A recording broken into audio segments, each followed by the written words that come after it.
Najsilnejším momentom v tejto mojej práci je vlastne to, že vidím, že tie deti si zaslúžia ako dôstojné prostredie, dôstojný život, ale veľmi záleží od rodičov, aby sa o to snažili tiež. Lebo nie je jednoduché, ako dostať ich z prostredia, ktoré sa nám podarilo akože vytvoriť pre nich teraz. A čo je ešte pre mňa veľmi dôležité a silným momentom, je to, aby sme to vedeli udržať a vlastne viesť ich k tomu, že nie je to také jednoduché sa dopracovať k niečomu takému, ako my sme dokázali v tejto tímovej práci.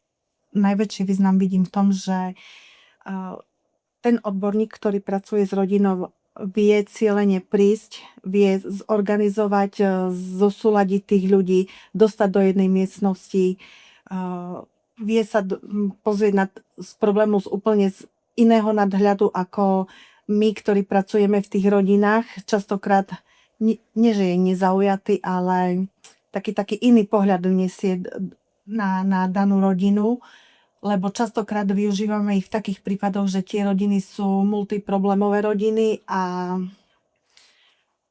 my sa už nevieme, ako tej rodine pomôcť. Ten človek zo srku vie koľkokrát dostať za jeden stôl veľa odborníkov zo všetkých oblastí, ktoré sú v danej problematike zainteresovaní a vie pomôcť rodine.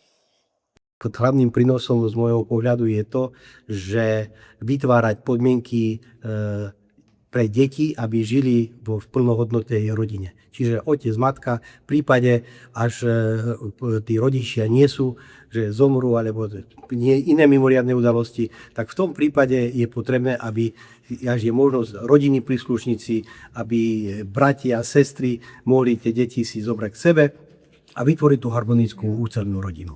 Práca s rodinou je služba, ktorá pomáha každej rodine. Rodina pomáha sama sebe a žiadna rodina nežije v nejakej bubline, ale je prínosná pre spoločnosť a každý jej posun pomáha aj ostatným rodinám pomáhať v kríze. Každá rodina má dostatočné vnútorné zdroje na to, aby sa niekam posunula, ak dostane správnu podporu. Symbol srdca nenájdete na žiadnej klávesnici. Je to vyjadrenie lásky, hlbokých citov a životnej energie. Som rada, že som s rodinou, ďakujem. Yes.